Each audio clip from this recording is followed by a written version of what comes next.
বন্ধুরা, আমরা যদি এই ছোট ছোট টিপসগুলো ফলো করে রান্নাঘরের কাজকর্ম করি, তাহলে দেখবে সব কাজকর্মগুলো সহজ হয়ে যাবে। আমি সুনিতা, আমার চ্যানেলে প্রত্যেক দিনের মতো তোমাদের সকলকে স্বাগত জানাই। চলো তাহলে ভিডিওটি শুরু করা যাক। টিপ নাম্বার 1, এই বিস্কিটের প্যাকেটগুলো নিয়ে।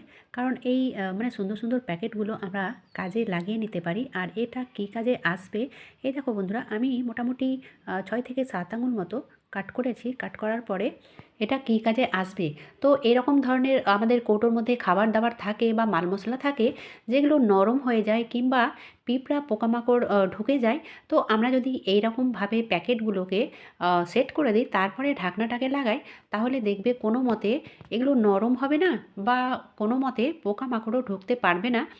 তো এই শুধু চিনির কৌটো কেন, আমরা এরকম ধরনের যে কোনো কৌটোকে এইভাবে সিল করে নিতে পারি। মানে এই প্যাকেটগুলো দিয়ে প্রথমে ভরে নেব, ভরার পরে যত বড় জার থাকবে সেই হিসেব করে নিচের দিকে কাট করতে হবে। তো এই দেখো বন্ধুরা, এই প্যাকেটটা আমি একটু বড় করে কাট করব, মোটামুটি 8 থেকে 10 আঙুল মতো, কারণ এই মুড়ির জারটা একটুখানি বড় রয়েছে সে কারণে। তো এইভাবে না তোমরা এই প্যাকেটগুলোকে কাজে লাগিয়ে নিতে পারো। এমনিতে তো এগুলো ফেলবই, কিন্তু যদি আমাদের কাজে আসে তো প্রথমে কাজেই লাগাবো, তারপরেই ফেলবো। তো যাই হোক, এই টিপসটা তোমরা ফলো করতে পারো। তো এই ছোট ছোট টিপসগুলো না, যারা নতুন গৃহিণী তাদের অবশ্যই কাজে আসবে। যারা পুরনো গৃহিণী তারা তো অবশ্যই এগুলো জানবে। তো চলো এবার দেখে নেওয়া যাক পরবর্তী টিপ। তো পরবর্তী টিপ হবে এরকম খাপ নিয়ে। তো এই খাপগুলো আমাদের এতটাই কাজে আসবে যে তোমরা দেখে সঙ্গে সঙ্গে করতে লাগবে। তো চলো সর্বপ্রথমে যেদিকে আমি খুলেছিলাম সেই দিকে আবার বন্ধ করে নেব। তো আমি এই ব্ল্যাক টেপ দিয়ে, ব্ল্যাক টেপ, স্যালো টেপ কিংবা মার্কিং টেপ দিয়ে এটাকে বন্ধ করে নিতে হবে। তারপরে দেখো এটা কাট করব কোন দিকে, ঠিক এই দিকে মাঝ বরাবর কাট করব। তো আমি উপর দিকে পুরোটাই কাট করে নেব, শুধু তলাটায় লেগে থাকবে। তোমরা দেখেই বুঝতে পারবে যে কিভাবে আমি কাটটা করছি। এই দেখো পুরো নিচে পর্যন্ত কাট করে নিচ্ছি, শুধু তলাটা কাটবো না।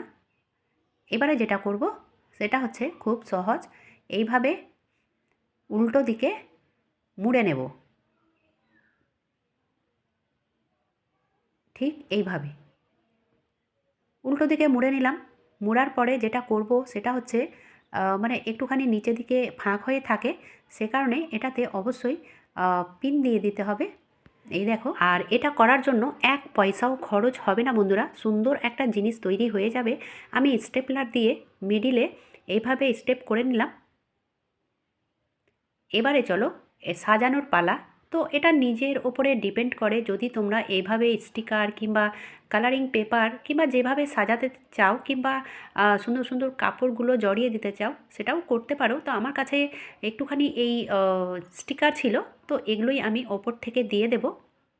তো আমি ভেতর সাইডে দেবো না, শুধু ওপরে এভাবে দিয়ে দেব, শুধু দেখতে ভালো লাগার জন্য। কারণ এটা তো পার্মানেন্টলি নয়, এগুলো তো আমরা এমনিতেই ফেলে দিতাম এই খাপগুলো, তো ব্যবহার করব তারপরেই ফেলবো। তো এই দেখো বন্ধুরা, আমি স্টিকারগুলো চারিদিকে এভাবে দিয়ে দিয়েছি। এবার এটা কী কাজে আসবে, তো এটা অনেক কাজে আসবে। বাচ্চাদের রুমে মানে লেখাপড়ার টেবিলেও তোমরা রাখতে পারো, রুল পেন্সিল কিংবা কালার ফালার এগুলো রাখার জন্য। আমি তো এটা রান্নাঘরের জন্যই করলাম, তো আমি নিজের জন্য করলাম বন্ধুরা, আর সেটাই তোমাদের সঙ্গে শেয়ার করে নিলাম। যদি ভালো লেগে থাকে তাহলে অবশ্যই একটা লাইক করে দিও।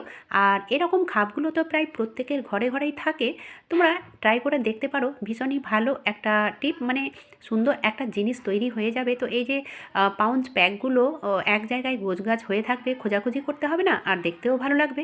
চলো এবার দেখে নেওয়া যাক পরবর্তী টিপ। তো পরবর্তী টিপ হবে এরকম বিরিয়ানির চাল নিয়ে। অনেক সময় কি হয়, অনেকে বলে যে বিরিয়ানির চাল শক্ত করে নামানোর পরেও চালগুলো ভেঙে যায়। তো কী কারণে ভেঙে যায়, আমরা ধোয়ার সময় যদি টাইট করে ধরি আর কচলে কচলে যদি ধোই, তাহলে কিন্তু ধোয়ার সময় চালগুলো ভেঙে যায়। কারণ এই চালগুলো লম্বা লম্বা থাকে, সে কারণে এটা ধোয়ার সময় খেয়াল রাখতে হবে, হালকা হাতে এগুলোকে ধুতে হবে। চলো এবার দেখে নেওয়া যাক পরবর্তী টিপ। পরবর্তী টিপ হবে এই বিরিয়ানির আলু সেদ্ধ নিয়ে।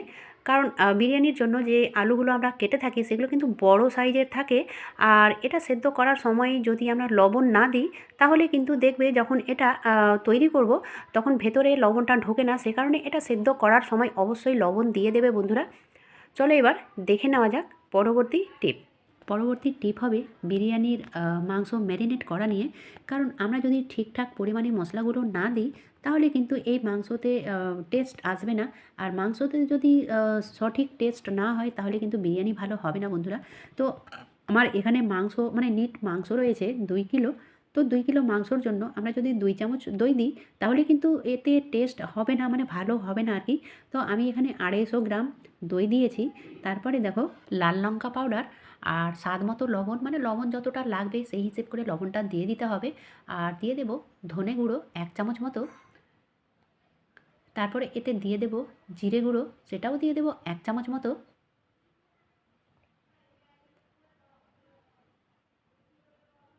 এবারে এতে দিয়ে দেব আদা রসুন পেস্ট। তো অবশ্যই 2 কিলো মাংসর জন্য বেশ কিছু আদা রসুন পেস্ট লাগবে। তো আমি মোটামুটি এই চা চামচের 6 থেকে 7 চামচ আদা রসুন পেস্ট দিয়েছি। তারপরে এতে দিয়ে দেব 1 চামচ মতো, মানে চা চামচের 2 চামচ মতো সর্ষের তেল। সর্ষের তেলটা অবশ্যই দেবে বন্ধুরা। তারপরে এটা হাত দিয়ে ভালো করে মিক্স করে রাখতে হবে। এটা যদি ম্যারিনেট করার মানে 4 ঘন্টা যদি রাখা হয় তাহলে কিন্তু দারুণ এটা টেস্ট হয়। আর যদি হাতে সময় না থাকে তবুও কমসে কম মানে কমপক্ষে 1 ঘন্টা তো রাখতেই হবে। চলো এবার দেখে নেওয়া যাক পরবর্তী টিপ।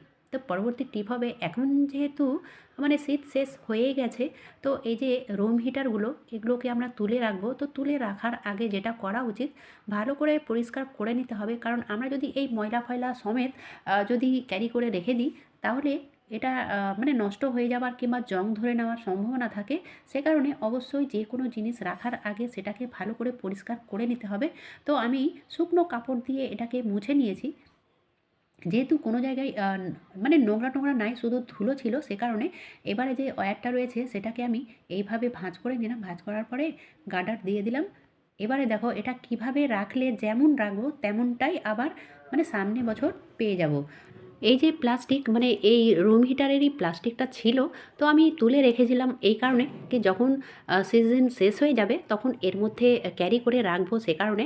আর তোমরা যদি এর খাপটাকে তুলে রেখে থাকো তাহলে খাপের মধ্যে ভরে দেবে। মানে শুধু রুম হিটার কেন, এরকম ধরনের জিনিস যেগুলো আমরা বছরে বার করি আর কি, মানে অনেক দিন পর পর বার করি, সেই জিনিসগুলো যদি আমরা ভালোভাবে রাখি তাহলে যেমনভাবে রাখবো পরবর্তীতে ঠিক তেমনভাবেই পাবো। মানে কোনো রকমভাবে ধুলো ময়লা এতে জমবে না। আর ব্যাপার হচ্ছে কি, পরবর্তীতে যখন এটা প্রয়োজন হবে তখন আমাদের খোঁজাখুঁজি করতে হবে না, কারণ ক্যারির ওপর থেকে আমরা দেখতে পাচ্ছি। তো এই টিপস ছোটো ছোটো টিপসগুলো যদি তোমরা ফলো করো তাহলে দেখবে অনেক কাজ সহজ হয়ে যাবে। আজকের মতো এখানেই শেষ করলাম। এতক্ষণ আমার ভিডিও দেখার জন্য তোমাদের অসংখ্য ধন্যবাদ।